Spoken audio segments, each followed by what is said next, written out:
You're half awake, thumb scrolling through a sea of dance challenges and brunch photos, when, boom, Meghan Markle appears in a breezy 30-second selfie video. 30 seconds later, the internet detonates. Markle exposed is suddenly everywhere. Commentators who once praised her poise are calling the clip a PR faceplant, and even the gentlest lifestyle blogs are side-eyeing the Duchess.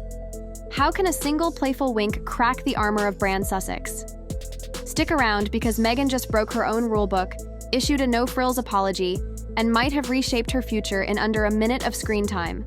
Today, we'll dissect the TikTok-style clip that set social media ablaze, the rare self-authored mea culpa that followed, and the high-stakes chess match happening behind Montecito's iron gates. Crisis pros say this moment is either Meghan's redemption arc or the fuse on a reputational time bomb. Let's dive in. Meghan in charcoal leggings and an oversized hoodie. Natural light, slightly tilted phone. She jokes about stepping, this time from bad vibes, punctuating the line with a wink and a peace sign. On paper, it's harmless, the kind of quick grin-and-go content influencers post every hour. But context hits harder than any script. For a woman who famously begged tabloids to leave her family alone, handing trolls a meme cannon felt reckless. X, formerly Twitter, records 4 million views within 2 hours. TikTok stitches unpack every micro-expression. Reddit sleuths slow-mo the wink and declare it calculated shade at the monarchy. Notification pings pop, and by the time mainstream outlets look up, the narrative is sprinting in steel-toed boots. One BBC push alert dubs it, "Privacy Paradox, Duchess goes DIY influencer." That headline alone fuels 3 more hours of hot takes. In the background, you can almost hear Archewell staffers scrambling for their crisis comm playbook. Sunrise in London amplifies the noise. British tabloids awaken with one-word sledgehammers, hypocrisy, splashed across digital front pages. The Daily Mail devotes a live blog. The Guardian, usually more measured, publishes an op-ed titled, "When Royal Privacy Meets Influencer." Meanwhile in the US, lifestyle sites waffle between tone-deaf but harmless and her most relatable moment yet. The hashtag, Your Privacy Paradox, climbs to number 2 worldwide, flanked by Duchess drama and the more biting, Your Suits While She Shoots. Late-night comedians splice Meghan's wink into parodies, and within 12 hours, one snarky TikTok remix racks up 8 million loops, 5 times the view count of Meghan's original upload. Comment sections fracture in real time. Longtime fans write essays about allowing room for humans to make jokes, while critics churn out dissertations on betraying the mantle of modern royalty. Every time an influencer stitches the clip to gain followers, the algorithm spikes the backlash all over again. 24 hours later, Meghan posts a text-only Instagram story. No glam photo, no silhouette of Archibald or Lilibet, just beige. Backing and black serif letters. She writes, "I see that my video missed the mark. I underestimated how raw feelings still are around privacy. That's on me. I'm sorry." 15 words before she hits the line break, her shortest public statement since high school, and yet the impact is seismic. Palace watchers note she dispenses with the usual members of the media blame. Royal reporters, conditioned to parse Windsor apologies like Talmudic scholars, highlight the phrase, "That's on me," as a break from Sussex precedent. Insiders whisper Harry pushed for full accountability, reminding Meghan that half measures feed the wolves.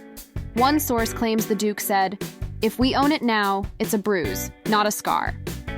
Whatever the catalyst, the apology lands with a mix of applause, skepticism, and stunned silence. In a single screenshot, Meghan trades defensiveness for vulnerability, something her harshest critics insisted she'd never do. Behind Montecito's privacy hedges, Archewell resembles a newsroom on election night. Slack channels ping, Zoom boxes multiply. Crisis consultants from Silicon Valley, London, and Sydney cycle through draft statements like flashcards. They sketch a 3-phase recovery plan. Phase 1. Deliver the crisp apology before the 48-hour outrage cycle peaks. Done. Phase 2. Pivot to positive action. Announce a new mental health partnership with a children's charity, complete with a donation and on-site visit. Phase 3. Reclaim narrative depth. Meghan will appear on a sympathetic podcast, not to wallow, but to unpack why jokes and trauma don't always mix. Veteran PR advisor Lydia Graves, known for guiding tech CEOs through viral gaffes, records a 15-second voice memo for Meghan. Authenticity converts faster than any spin doctor. Acknowledge, act, then go quiet long enough for results. To speak. The team drafts engagement-heavy Instagram posts highlighting the charity work, times them for peak US engagement, and preps embargoed press releases for British morning shows. All of it is a gamble. Fix the issue without looking. Desperate, and hope the next news cycle gives a shiny diversion. Scroll any platform and you'll see the divide. One comment, 14,000 likes, reads, "Owning the mistake proves she's human. Royals can grow too." Directly below, a reply with 12,000 likes sneers, "Human? Sure, if humans..." Hire crisis firms before saying sorry. A YouGov flash poll finds 62% of US respondents believe Meghan's apology felt sincere. Only 29% of UK respondents agree. Brand psychologists call this perception drag, when prior skepticism pulls even genuine gestures into doubt. The Sussexes' supporters post side-by-side screenshots comparing Meghan's apology to old royal statements that dodged blame, arguing her transparency sets a new standard. Detractors circulate an edited montage of every lawsuit Meghan and Harry filed against media outlets, overlaying it with the word irony. Through it all, engagement numbers skyrocket. Meghan's Instagram follower count jumps by 84,000 in 2 days, but negative sentiment tracker CrowdTangent logs a 23% spike in critical hashtags. Paparazzi capture. Harry pacing outside a Montecito cafe, AirPods in, phone glued to his ear. He offers the camera a tight smile, but his brow creases. Royal veterans note Harry hasn't publicly commented, yet he's inescapably threaded into every headline. Meghan's apology, where's Harry?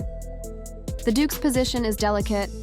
He must back his wife while protecting what's left of his Windsor credibility. Friends hint he's reassuring royal relatives the apology came from Meghan's heart, not a stunt. The couple's joint Netflix docuseries, originally slated for early next year, abruptly disappears from the streamer's internal calendar, replaced by TBD. Insiders claim executives are watching sentiment curves before committing to marketing spend. Harry, who once said he'd measure his post-royal life by meaning, not metrics, now faces the reality that metrics can choke meaning before the first draft note is typed. Spotify's rumored Sussex spin-off slides from greenlit to in discussion in industry trade columns. A luxury wellness brand quietly delays a 7-figure ambassador offer, citing market volatility. One advertising executive tells Variety off the record, "Controversy is useful when it sells a redemption arc. But when the narrative is stuck on repeat, marketers worry about fatigue." The Sussexes' production arm, Archewell Audio, is pitched a mental health miniseries.